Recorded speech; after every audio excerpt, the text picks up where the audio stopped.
Kembang gambuh laras pelog pathet 6 dening Fuad Setiawan. Samangko ingsun tutur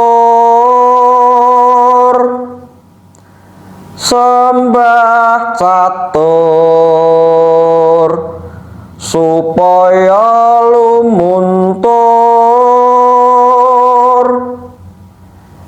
dingin raga cipta jiwa rasa kaki ing kono lamun tinemu tandha nugrahane